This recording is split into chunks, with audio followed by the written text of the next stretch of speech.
ఫిరంగిపురం మండల రైతు సోదరులందరికీ మోంతా తుఫాను సం సందర్భి సందర్భంగా ఇస్తున్నటువంటి పంటల సస్యరక్షణ చర్యల గురించి సూచనలండి. మరి ఈ 2 రోజులుగా కురుస్తున్న అధిక వర్షాలు కారణంగా మరి పత్తి, మిరప, మొక్కజొన్న పంటలు మరియు వరి పంటలో తీసుకోవాల్సినటువంటి జాగ్రత్తలు, ఏమేమి చర్యలు తీసుకుంటే మరి మనం ఈ భారీ వర్షాల నుంచి పంటలను ఇబ్బంది పడకుండా రక్షించుకోగలం అనే విషయాల గురించి మనకి ఈరోజు డాట్ సెంటర్ నుంచి వచ్చినటువంటి సైంటిస్ట్ గారు డాక్టర్ మనోజ్ గారు మనతోటి ఉన్నారండి. మేము మండలంలో 4, 5 గ్రామాల్లో మరి పొలాలను పరిశీలించడం జరిగింది. మరియు నుదురుపాడు గ్రామంలో రైతులతోటి ఒక మీటింగ్‌ని కూడా కండక్ట్ చేయడం జరిగింది. మరి వాటన్నిటిని కూడా చూసిన పిదప మనం తీసుకోవాల్సినటువంటి వివిధ పంటల్లో మరి మన రైతు సోదరులు తీసుకోవాల్సిన జాగ్రత్తల గురించి డాక్టర్ మనోజ్ కుమార్ గారు వివరిస్తారు.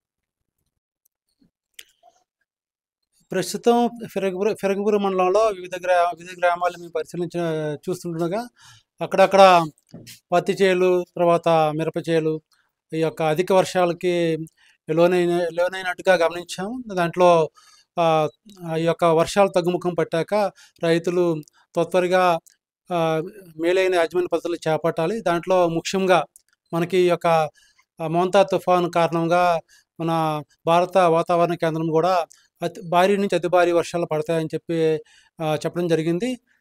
ఈ నేపథ్యంలో ఈ యొక్క తుఫాను ప్రభావం తగ్గిన తర్వాత ఆయా ప్రాంతాలలో రైతులు ప్రతిలో అయితే ఎక్కడైతే ఏ పొలాల్లో అయితే ఈ వర్షాల కారణంగా అధికంగా పొలంలో చేరిన నీటిని తీసివేసి దాని బూస్టర్ డోస్గా ఎకరానికి 20 నుంచి 25 కిలోల యూరియా మరియు 10 నుంచి 15 కిలోల పొటాషియం వేసుకున్నట్లయితే మొక్కలు ఎదుగుదల శక్తి అందుకోవడానికి ఆస్కారం ఉంటుంది. అంతేకాకుండా మనకి ఈ నేపథ్యంలో నేలలో తేమ శాతం లేదా నిమ్మ శాతం ఎక్కువగా ఉంటుంది కనుక భూమి నుంచి మొక్కలు పోషకాలు సంగ్రహించలేవు.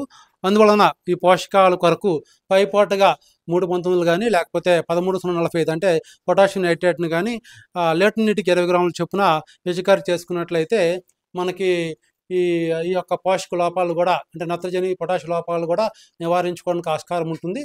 అంతేకాకుండా ఈ యొక్క అధిక వర్షాల వలన మనకి ఈ యొక్క మొక్కలలో ఆకులు ఎర్రబడి ఎండిపోయి రాలిపోతూ ఉంటాయి. దాన్ని మనం మెగ్నీషియం లోపంగా పరిగణించి మెగ్నీషియం ధాతు లోపం నివారణకి లీటర్ నీటికి 10 గ్రాముల చొప్పున మెగ్నీషియం సల్ఫేట్ని కూడా పిచికారీ చేసుకున్నట్లయితే దీన్ని కూడా నివారించుకోవడానికి ఆస్కారం ఉంటుంది. అంతేకాకుండా మనకి కొన్ని ప్రాంతాల్లో ఈ ఎడతెరిపి లేకుండా కురుస్తున్న వర్షాల కారణంగా అక్కడొక్కడ గూడ మరియు పూత మరియు పిండి కూడా రాలిపోతూ కనిపిస్తూ ఉంది. దీని నివారణకి మనకి ఎకరానికి వచ్చేసరికి నాప్థలిన్ ఎసిటిక్ యాసిడ్ అనే మందుని 10 ppm మందుని మనం వారం రోజుల వ్యవధిలో 2 సార్లు పిచికారీ చేసుకున్నట్లయితే ఈ యొక్క గోడ మరియు పిండి రాళ్ళకి కూడా తగ్గించడానికి ఆస్కారం ఉంటుంది. అంతేకాకుండా ఈ యొక్క ఎప్పుడైతే ఈ తేమ ఎక్కువగా ఉండి ఈ యొక్క మబ్బులతో కూడిన వాతావరణం ఉన్నప్పుడు మనకి ఈ యొక్క పత్తిలో ఈ తెగుళ్ళు వ్యాప్తి చేయడానికి కూడా అవకాశం ఉంటుంది. ఈ యొక్క తెగుళ్ళ నివారణకి మనకి మ్యాంకోజబ్ 3 గ్రాములు లేకపోతే ఈ యొక్క కాపర్ ఆక్సిక్లోరైడ్ 3 గ్రాములు లీటర్ నీటి కలుపుని పిచికారీ చేసుకున్నట్లయితే ఈ యొక్క తెగుళ్ళ వ్యాప్తి కూడా నివారించడానికి ఆస్కారం ఉంటుంది. అంతేకాకుండా మనం ఈ యొక్క మిరపలో కూడా కొన్ని చోట్ల నారు నాటుకొని దాదాపు 30 నుంచి 40 రోజులు కావస్తుంది. ఇటువంటి సమయంలో ఈ యొక్క అధిక వర్షాల వల్ల ఈ యొక్క మొక్కలు ఉరకెత్తి తలలు వాల్చేటట్లు కూడా వీలుంటుంది. ఈ సమయంలో దాన్ని నివారించుకోవడానికి పైపాటుగా మనకి లీటర్ నీటికి 10 గ్రాముల చొప్పున మనం పిచికారీ చేసుకున్నట్లయితే దాన్ని కూడా నివారించుకోవచ్చు.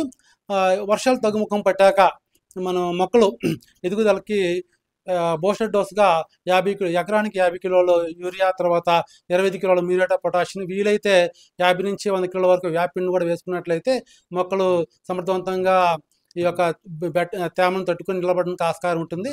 అంతేకాకుండా మనకి అక్కడక్కడ ఈ యొక్క ఇనుము లోపం కూడా ధాతువు కూడా అక్కడక్కడ ఆశించడానికి ఆస్కారం ఉంటుంది. ఈ సమయంలో ఆకులు ఇనుము లోప ధాతువు వలన పూర్తిగా తెల్లబారి ఎటువంటి ఎదుగుదల ఉండదు. ఈ సమయంలో దీన్ని నివారించుకోవడానికి మనకి ఎకరానికి 1 కిలో అన్నబేదిని, తర్వాత 200 గ్రాముల నిమ్మ ఉప్పుని కలిపి పిచికారీ చేసుకున్నట్లయితే ఇనుము లోపాన్ని కూడా నివారించుకోవచ్చు.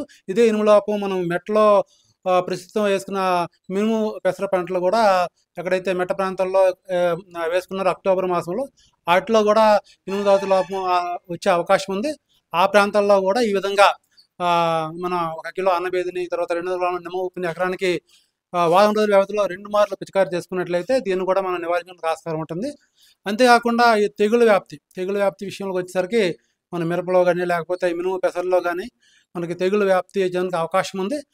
ఈ నేపథ్యంలో ముందుగా చెప్పినట్టుగా కాపర్ ఆక్సీక్లోరైడ్ లేదా మ్యాంగో జబ్బుని 3 గ్రాముల చొప్పున లీటర్ నీటికి పిచికారీ చేసుకున్నట్లయితే ఈ తెగులు వ్యాప్తి నివారించడానికి కూడా ఆస్కారం ఉంటుందండి. ఈ రకమైన యాజమాన్య పద్ధతులు పాటించుకోవాలి. కొన్ని ప్రాంతాల్లో మనకి వరిలో కూడా అక్కడక్కడ మనకి ఈ అధిక వర్షాల వలన నీరు నిలబడడం జరిగిందండి.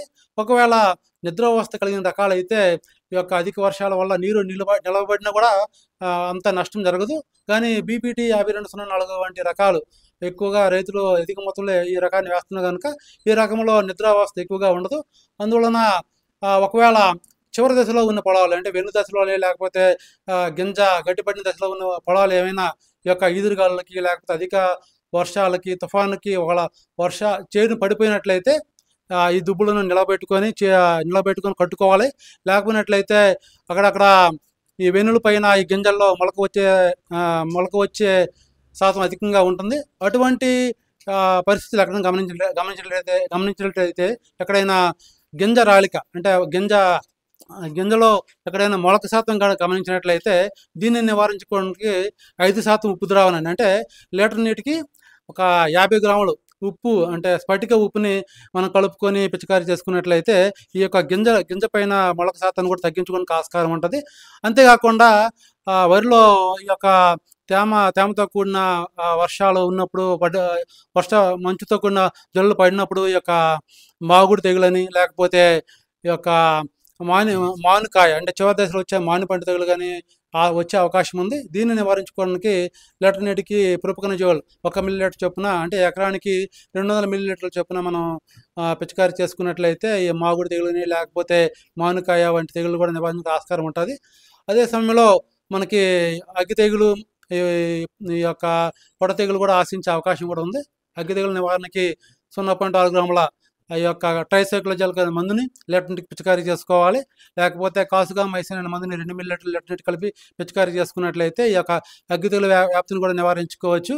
ఈ రకంగా మరి రైతులు వివిధ పంటల్లో నివారణ చర్యలు పేర్కొన్న నివారణ చర్యలు తీసుకొని మరి అధిక వర్షాల వల్ల పంటలు కాపాడుకోవాల్సిందిగా మనం కోరుకుంటున్నాను.